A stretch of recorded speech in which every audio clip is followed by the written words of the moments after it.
ಓಂ ಶ್ರೀ ಗುರು ಬುದ್ಧ ಬಸವ ಅಂಬೇಡ್ಕರ ಹರಳಯ್ಯ ನಮಃ. ನಾನು ಮಾದೇವಪ್ಪ ಯಲ್ಲಪ್ಪ ಹೊನ್ನಕಸ್ತೂರಿ, ವಿಜಯಪುರ. ಶ್ರವಣ ಮಾಡುತ್ತಿರುವ ಎಲ್ಲ ಸದ್ಭಕ್ತರಿಗೆ ನನ್ನ ಶರಣು ಶರಣಾರ್ಥಿಗಳು. ಇಂದು ನಾನು ಜೀವನ ಮಾರ್ಗ ಎಂಬ ವಿಷಯದ ಮೇಲೆ ಒಂದೆರಡು ವಿಚಾರಗಳನ್ನು ಹಂಚಿಕೊಳ್ತಾ ಇದ್ದೇನೆ.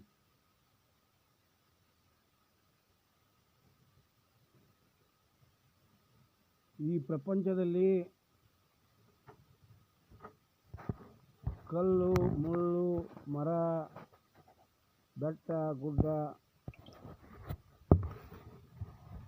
ಎಲ್ಲವೂ, ಪಶು ಪಕ್ಷಿ ಪ್ರಾಣಿಗಳು ಎಲ್ಲವೂ ಇರುತ್ತವೆ. ಆದರೆ ಮರಗಳಲ್ಲಿ ಕಲ್ಪವೃಕ್ಷ ಬಹಳಷ್ಟು ಬೆಲೆ ಬಾಳುವುದು. ಆ ಕಲ್ಪವೃಕ್ಷಕ್ಕೆ ಬೆಲೆ ಇರುತ್ತದೆ, ಅಂದರೆ ಅದು ಬೇಡಿದ್ದನ್ನು ಕೊಡುವುದು. ಅದರಂತೆ ಪಶುಗಳ ಸಮೂಹದಲ್ಲಿ ಕಾಮಧೇನು ಅದು ಅಗ್ರಗಣ್ಯದು. ಆ ಕಾಮಧೇನು ಸಹಿತ ಪಶುಗಳಿಗಿಂತ ಮೀರಿ ಅದು ಬೇಡಿದ್ದನ್ನು ಕೊಡುತ್ತದೆ. ಇನ್ನು ಕಲ್ಲುಗಳಲ್ಲಿ ಚಿಂತಾಮಣಿ ಶ್ರೇಷ್ಠ, ಪರ್ವತಗಳಲ್ಲಿ ಮೇರು ಪರ್ವತ ಶ್ರೇಷ್ಠ. ಹೀಗೆ ಮರಗಳಲ್ಲಿ ಕಲ್ಪವೃಕ್ಷ, ಪಶು ಸಮೂಹದಲ್ಲಿ ಕಾಮಧೇನು, ಕಲ್ಲುಗಳಲ್ಲಿ ಚಿಂತಾಮಣಿ, ಪರ್ವತಗಳಲ್ಲಿ ಮೇರು ಪರ್ವತ ಹೇಗೆ ಪ್ರಾಮುಖ್ಯತೆಯನ್ನು ಪಡೆದಿವೆಯೋ ಅದೇ ರೀತಿಯಾಗಿ ನಾವು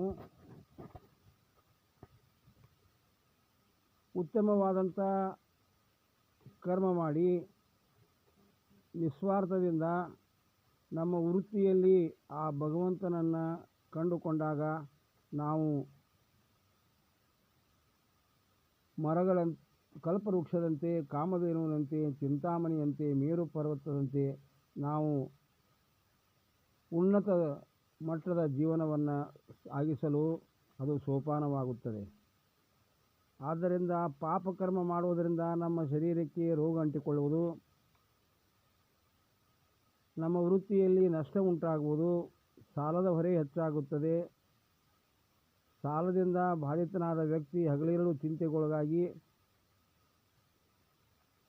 ಅವನು ಕುಡಿಯಲು ಶುರು ಮಾಡುತ್ತಾನೆ.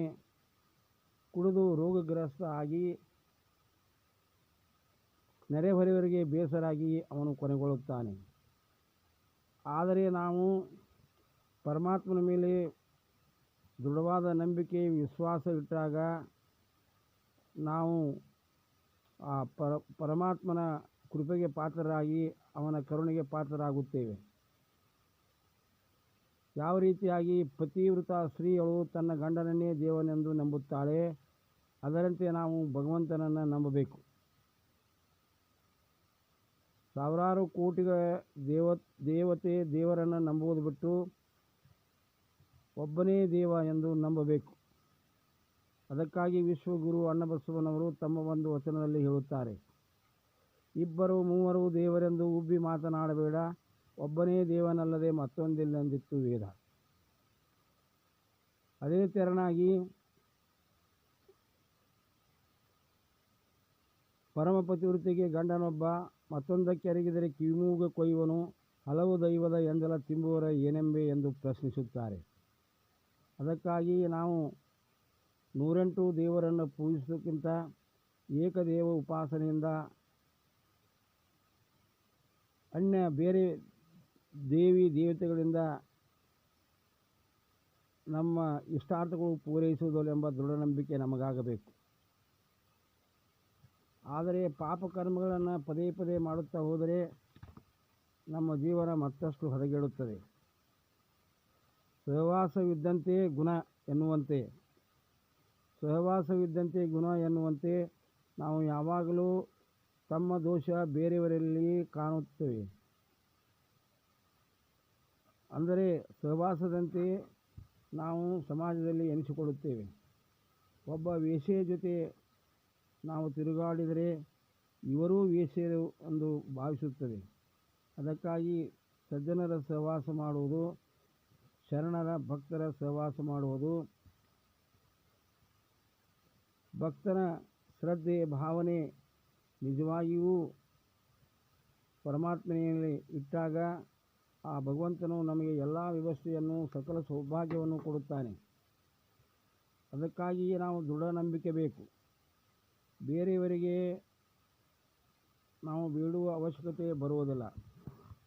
ಆ ಭಗವಂತನಲ್ಲಿ ಭಕ್ತಿ, ಶ್ರದ್ಧೆ, ನಿಷ್ಠೆ, ಪ್ರಾಮಾಣಿಕತೆಯಿಂದ ಏಕದೇವ ಉಪಾಸನೆ ಮಾಡುತ್ತಾ ಹೋದಾಗ ನಮ್ಮ ಜೀವನ ಸರಳವಾಗುತ್ತದೆ.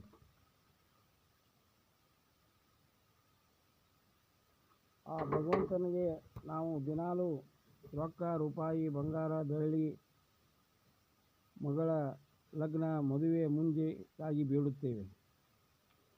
ಸುಖ ಸಂಪತ್ತಿಗಾಗಿ ನಾವು ಪ್ರಾರ್ಥಿಸುತ್ತೇವೆ. ಆದರೆ ನಾವು ಪ್ರಾರ್ಥಿಸಬೇಕಿಷ್ಟು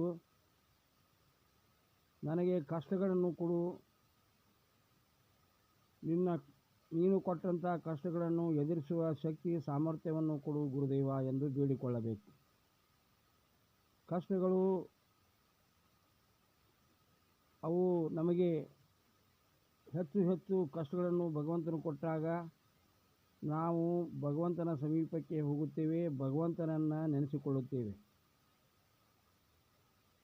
ದುಃಖ ದುಮ್ಮಾನಗಳು ನಮಗೆ ಹೆಚ್ಚಾಗಿ ಬಂದಾಗ ಭಗವಂತ ನಮ್ಮ ಸಮೀಪಕ್ಕೆ ಬರುತ್ತಾನೆ. ಆದ್ದರಿಂದ ಸದಾ ದುಃಖವನ್ನೇ, ಕಷ್ಟವನ್ನೇ ಕೊಡು ಎಂದು ನಾವು ಪರಮಾತ್ಮನಲ್ಲಿ ಬೇಡಿಕೊಳ್ಳಬೇಕು. ಅಂದರೆ ಪರಮಾತ್ಮನ ಆಶ್ರಯ ನಮಗೆ ಲಭಿಸುವುದು.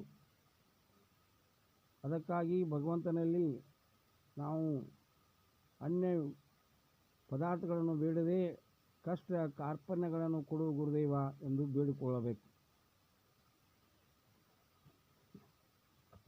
ಆಕಾಶದಲ್ಲಿರುವ ಸೂರ್ಯ ಯಾವ ರೀತಿಯಾಗಿ ನೀರು ತುಂಬಿದ ಕೊಡಗಳಲ್ಲಿ ಕಾಣಿಸುತ್ತಾನೆಯೋ, ಹರಿಯುವ ಹೊಳೆ, ಹಳ್ಳ, ಸಮುದ್ರಗಳಲ್ಲಿ ಹೇಗೆ ಪ್ರತಿಬಿಂಬವು ಅವನ ಮೂಡುತ್ತದೆಯೋ, ಹಾಗೆ ನಾವು ಭಕ್ತಿ ಶ್ರದ್ಧೆಯನ್ನು ಮಾಡಿದಾಗ ನಮ್ಮೆಲ್ಲರ ಅಂತರಂಗದಲ್ಲಿ ಅವನ ಪ್ರತಿಬಿಂಬವನ್ನು ಕಾಣುತ್ತೇವೆ. ಅದಕ್ಕಾಗಿ ಆ ಭಗವಂತನನ್ನು ಅರ್ಥೈಸಿಕೊಂಡು ನಾವು